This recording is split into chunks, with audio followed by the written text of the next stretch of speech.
तो मेरे परमात्मा का जन्म हुआ है, हृदय का आनंद उछलता है, नृत्य करना है। और फिर गोला लेकर के आए होंगे ना, गोला लेकर के आते हैं, वो अपनी खुशी को व्यक्त करना है। और खुशी को व्यक्त करते हुए वो चिटक परमात्मा को चढ़ानी है। और परमात्मा को चढ़ाने के बाद में जो भी अपना मित्र मिल जाए, किसको खिलाएंगे आप?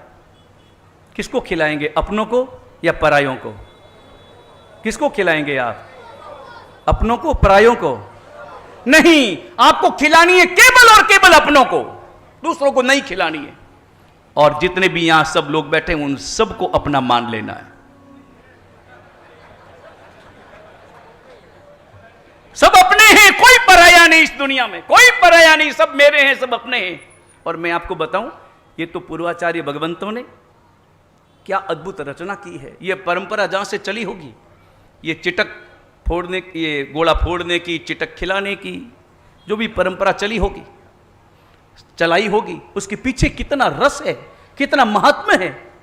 और मैं आपको बताऊं, एक जगह मेरा चातुर्मास था और चातुर्मास में मुझे पता चला, लोगों ने बताया, प्रेरणा दी कि दो सगे भाई आपस में बोलते नहीं हैं, झगड़ा है, कोई प्रॉपर्टी का झगड़ा है, कोई लेन देन का झगड़ा है, कोई बंटवारे का झगड़ा। झगड़ा कोई कारण हो सकता है और झगड़े का कारण सही भी हो सकता है, मगर झगड़ा है। ध्यान रहे, झगड़े का कारण सही हो सकता है, झगड़े का परिणाम कभी भी सही नहीं होता। यह बात हमेशा दिमाग में रखना। झगड़े का कारण सही हो सकता है, आप बोल सकते हैं यह सही है, मैं झगड़ रहा हूं तो सही लड़ाई कर रहा हूं, लड़ाई सही हो सकती है, लड़ाई का परिणाम सदा सदा गलत ही होता है, कभी सही नहीं होता। दो भाई लड़ते थे, बोलचाल नहीं थी, आना जाना नहीं था, देखते तो आंखों में खून उतरता, एक दूसरे को देखते होठ फड़फड़ाते, एक दूसरे को देखते तो हाथ उनके मारने पीटने के लिए खड़े हो जाते। ऐसी दशा। मुझे कहा, गुरु महाराज आपका चतुर्मास है, प्रयास करो हो जाए एकता तो अच्छा है। दोनों भाइयों को एक करने का मैंने बहुत प्रयास किया, बहुत प्रयास किया, लेकिन दोनों की अपनी अपनी शर्तें। वो कहता है ये शर्त हो तो तैयार, वो कहता है ऐसी शर्त हो तो तैयार। और ध्यान रहे, समझौता कभी भी शर्तों के साथ में नहीं होता, समझौता हमेशा हृदय से होता है, भूल भाल करके होता है। और समझौता होने के बाद में फिर आपस में बैठकर आपको जो भी निर्णय करना हो कर लो, लेकिन पहले से शर्तों पर कभी समझौता नहीं होता। मैंने बहुत प्रयास किया मगर बात नहीं बनी। और प्रदूषण आ गए, 12 आ गई, 14 आ गई, अमावस्या आ गई और भाद्रपद शुक्ल एकम आ गई। और जन्म वांचन का माहौल, और जन्म वांचन सुनने के लिए पूरी भीड़। आज का दिन तो ऐसा है कि और किसी दिन आए कि न आए, मगर जन्म वांचन के दिन तो आता ही आता है। और मैं खड़ा था जन्म वांचन के बाद में, मैं थोड़ी देर खड़ा रहा था, लोग नाच रहे थे और गोला बधेर रहे थे। और उसके बाद में गोला जब बधेरते तो नीचे चेहरा, नीचे चिटक हाथ में, यूं चिटक ली, यूं सामने किया।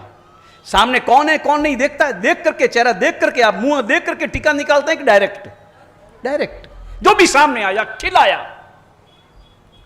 और मैंने देखा वो दोनों भाई, एक भाई उधर से आ रहा था, एक भाई इधर से जा रहा था। जो आ रहा था वो चढ़ाने के लिए आ रहा था, जो जा रहा था वो चढ़ा कर जा रहा था। तो एक दूसरे को खिला रहे थे, जो भी लोग मिल जाते हैं तो ऐसे ही यूं किया खट, यूं किया खट। अब कौन था सामने देखा नहीं, मगर योग ऐसा बना दोनों एक पंक्ति में आ गए, देखा नहीं था, भीड़ भाड़ थी। और इस दोनों ने, मैंने देखा, चिटक तोड़ी। छोटे भाई ने बड़े भाई के सामने, बड़े भाई ने छोटे भाई के सामने, हाथ ऊपर हो गया, जैसे समय रुक गया, जैसे धड़कने रुक गई। अब क्या करें, हाथ ऊपर हो गया, अब हाथ नीचे। और तब मैंने कहा, जिनका हाथ ऊपर उठ चुका है, हाथ में चिटक है, एक दूसरे को खिलाओ। और दोनों ने एक दूसरे को खिलाई, गले मिले। जो काम 2 महीने में नहीं हुआ, वो एक काम मेरे परमात्मा के जन्म महोत्सव ने कर लिया, चिटक ने कर लिया। वो तो अनजाने में दोनों मिले थे। वो जो दोनों मिले थे अनजाने में मिले थे, जानबूझकर नहीं मिले थे। मगर यहां मेरा निवेदन है कि अगर कोई आप ऐसे कोई दो भाई हों, पिता पुत्र हों, कोई भी संबंध हो, अगर नहीं बोलते हों तो जानबूझकर जाना उनके पास, जानबूझ करके जाना और चिटक खिला देना। यह परमात्मा की भक्ति का रंग ऐसा है। ये जन्म महोत्सव, जन्म वांछन श्रवण करने जा रहे हैं, उसका रंग ऐसा है।